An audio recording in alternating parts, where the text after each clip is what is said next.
प्यारे बच्चों, कैसे हो आप सभी। आशा करता हूँ बहुत ही अच्छे होंगे और जहां भी होगे अच्छे से अध्ययन कर रहे होंगे। बच्चों, आज हम लोग ब्लॉक ऑन ब्लॉक प्रॉब्लम पे पार्ट 2 देखने जा रहे हैं। पार्ट 1 में बच्चों हम लोग थोड़ा सा रिकॉल करने का कोशिश करें पार्ट 1 को। तो हम लोगों ने देखा था कि एक 10 केजी का ब्लॉक है और दूसरा क्या है प्यारे बच्चों, 5 केजी का ब्लॉक रहता था। और क्या करते थे कि नीचे वाले ब्लॉक पे बेसिकली फोर्स लगाते थे और सारी बातों को अध्ययन करते थे कि क्या हो रहा है। अगर हम मान लो यहाँ पर कितना मैक्सिमम फोर्स लगाएंगे कि ये दोनों ब्लॉक एक दूसरे के साथ एक साथ चलेंगे। दूसरी बात, अगर मैक्सिमम फोर्स से ज्यादा दे देंगे तो इन पार्टिकुलर ब्लॉक्स की एक्सीलरेशंस कितनी होंगी। ये सब बातें हम लोगों ने प्रीवियस लेक्चर में देख रखी हैं। आज बच्चों, आज के लेक्चर में हम लोग यह देखेंगे कि अगर हम लोग इन दोनों ब्लॉक के ऊपर, एक ब्लॉक के ऊपर दूसरी ब्लॉक रखी हुई है और हम दूसरे ब्लॉक पे अगर बल लगाते हैं, इस वाले ब्लॉक पे फोर्स लगाते हैं, तो क्या होगा। क्या ये कितने मैक्सिमम फोर्स से ये दोनों एक साथ चलेंगे। अगर हम म्यू की मान यहाँ पर वही रखते हैं, 0.5 रखते हैं और यहाँ पर अभी भी म्यू की वैल्यू 0 रखते हैं, स्मूथ रखते हैं, ठीक। तो हम लोग देखेंगे कि find the maximum force, find the maximum force for which both blocks move together, एक साथ चलनी चाहिए। हमको क्या कहता है कि हम कितना मैक्सिमम फोर्स दे इस वाले ब्लॉक पर, 5 केजी वाले ब्लॉक पर, कि ये दोनों ब्लॉक एक साथ चले। ऐसे प्रश्न बनाने बहुत ही ज्यादा इजी होते हैं, कुछ नहीं करना रहता है प्यारे बच्चों। पिछले भी लेक्चर में अगर यहाँ पे बात अगर टुगेदर लिखा हुआ है बच्चों, तो एक साथ चलेगा, तो इन दोनों को फिर से हम लोग एक सिस्टम मानेंगे। क्या मानेंगे, फिर से बताओ, एक सिस्टम मानेंगे और एक्सीलरेशन निकाल लेंगे। एक्सीलरेशन क्या होगा कि F बटा दोनों का सम, 5 केजी या प्लस 10 केजी, 15 केजी एक्सीलरेशन निकाल लिए। दूसरी बात कि एक दूसरे के साथ चलेंगे। कब चलेंगे बच्चों, तो भैया यहाँ पर जो स्टैटिक फ्रिक्शन लग रही है ना, क्योंकि यहीं पे तो म्यू की मान दी हुई है और यहाँ पे पूरी सरफेस स्मूथ है, तो ये वाला जो ब्लॉक है इसके साथ चपक के चलेगा, एकदम सट के चलेगा। अब ये जब ये वाली ब्लॉक एकदम सट के चलेगी इस वाले के साथ, तो जरा बताओ स्टैटिक फ्रिक्शन जो भी है वो यहीं पे लगेगा। और हम लोगों को एक बात पता है कि स्टैटिक फ्रिक्शन जो होता है वो छोटा या बराबर होता है स्टैटिक फ्रिक्शन मैक्सिमम के, होता है कि नहीं होता।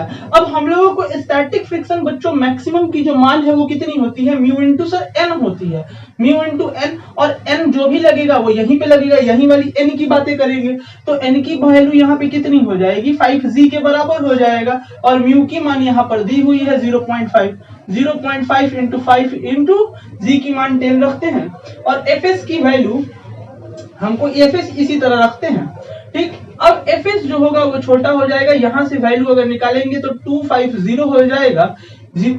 एक जीरो के बाद पॉइंट डालेंगे, जीरो को कट कर देंगे, एफएस की वैल्यू आ गई बच्चों। अब एक बात बताते हैं बच्चों, ये वाली जो 10 केजी वाली ब्लॉक है वो इसी के साथ चलेगी।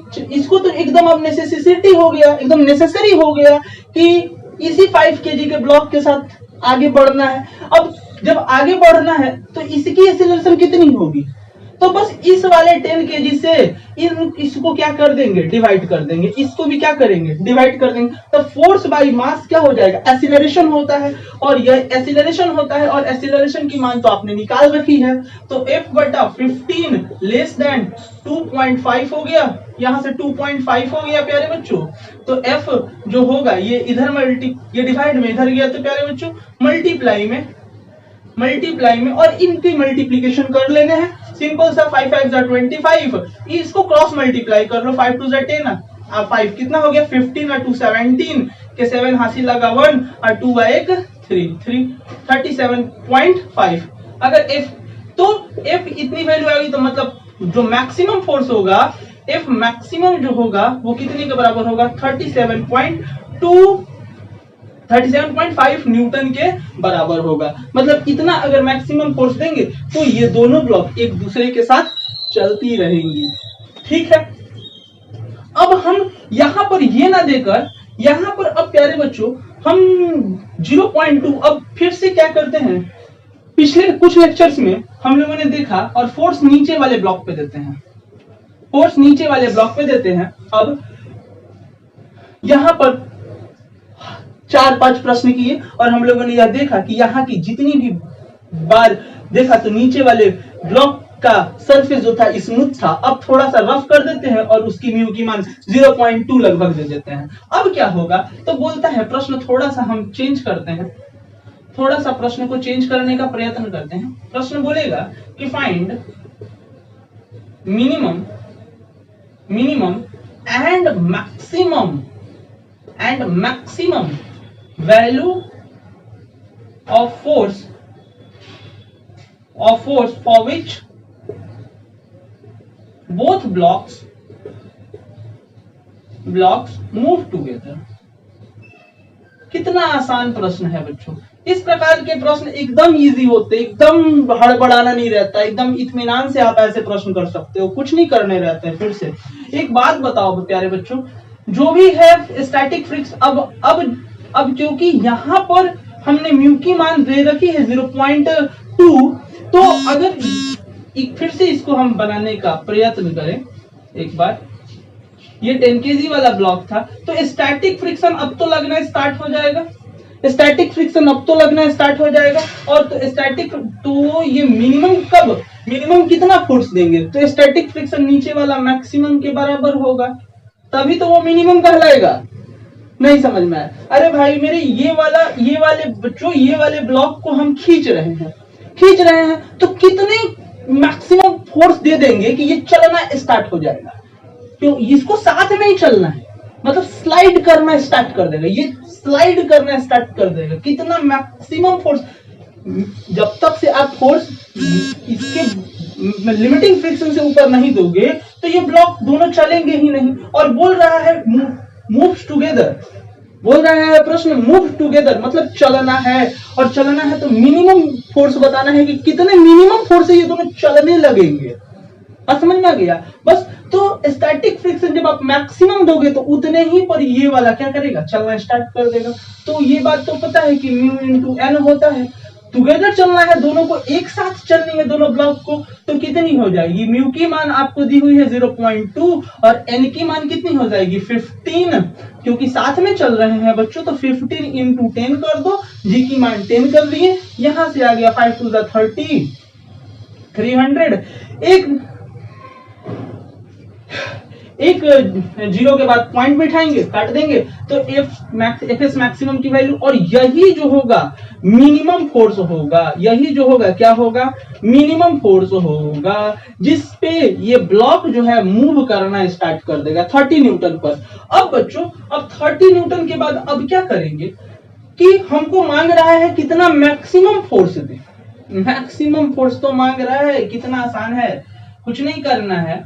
अब देखो प्यारे बच्चों, यहां से काइनेटिक, अब ये चलना स्टार्ट कर देगा, तो इधर फोर्स आपका लग रहा था, इधर फोर्स तो लग रहा था, अब इधर फोर्स लग रहा था और ये चलेगा, हम शब्द पे जोड़ दे रहे हैं, चलेगा, तो कौन सा फोर्स लगेगा, कौन सा फ्रिक्शन लगेगा प्यारे बच्चों, स्टैटिक या काइनेटिक? काइनेटिक फ्रिक्शन लगना स्टार्ट करेगा, फ्लश इधर की तरफ तो काइनेटिक फ्रिक्शन पीछे की तरफ, और वो भी होता है mu into n, same value, यही वाली चीज, मतलब 30 न्यूटन पीछे की तरफ लगना स्टार्ट हो जाएगा और चलेगा, तो ए एक्सीलरेशन से चलना स्टार्ट करेगा, दोनों साथ में चलेगा, ये भी बात बोल रहा है, दोनों साथ में चलेगा, तो ए इक्वल टू कितना हो जाएगा, फोर्स एफ, एक दिशा को आपने पॉजिटिव माना, दूसरे दिशा को आपने नेगेटिव माना, डिवाइडेड बाय दोनों का सम हो गया, एक्सीलरेशन तो निकल गया प्यारे बच्चों। अब दोनों को साथ चलना है, तो जो भी चलेगा वो यही वाला स्टैटिक फ्रिक्शन काम करेगा, तो एफएस जो होता है वो छोटा होता है एफएस मैक्सिमम की, यहां से एफएस की मान आप निकाल सकते हो, तो क्या होगा 5 इंटू दिस वाली वैल्यू पुट करेंगे f माइनस 30 डिवाइडेड बाई 15, ये वाली आ गई, तो fs की वैल्यू आ गई f minus 30 divided by 3, fs की मान आ गई, और fs जो होती है वो छोटी होती है fs मैक्सिमम के प्यारे बच्चों, यहां से fs की वैल्यू पुट करेंगे f minus 30 divided by 3 less than fs maximum की वैल्यू यहीं पे कितनी हो जाएगी प्यारे बच्चों बताओ, तो सर 25 हो जाएगा कि नहीं हो जाएगा, यहीं पे अगर बात करें तो 25 हो जाएगा, ये डिवाइड में उधर गया तो प्यारे बच्चों मल्टीप्लाई में तो ये कितना हो जाएगा 75 और ये माइनस में उधर गया तो प्लस में, तो F लेस देन 75 प्लस 30 मतलब कितना हो गया 105 न्यूटन। मतलब फोर्स जो मैक्सिमम लगेगा वो कितना लगेगा 105 न्यूटन के बराबर। अगर आप फोर्स दे रहे हो प्यारे बच्चों यहाँ पर 105 न्यूटन का मैक्सिमम फोर्स दे रहे हो तो ये दोनों ब्लॉक एक साथ चलेंगे। बच्चों इस प्रकार के प्रश्न बहुत ही इजी होते हैं और इसमें बस थोड़ी सी स्टैटिक फ्रिक्शन वाली कॉन्सेप्ट और काइनेटिक फ्रिक्शन वाली कॉन्सेप्ट लगानी रहती है, कहां पे ब्लॉक रुकी हुई है और कहां पे ब्लॉक चल रही है, बस इन्हीं बातों का ध्यान रखना रहता है और सिंपल वे में इन प्रश्नों को करना रहता है। बच्चों आज के लिए इतना ही, तब तक के लिए धन्यवाद।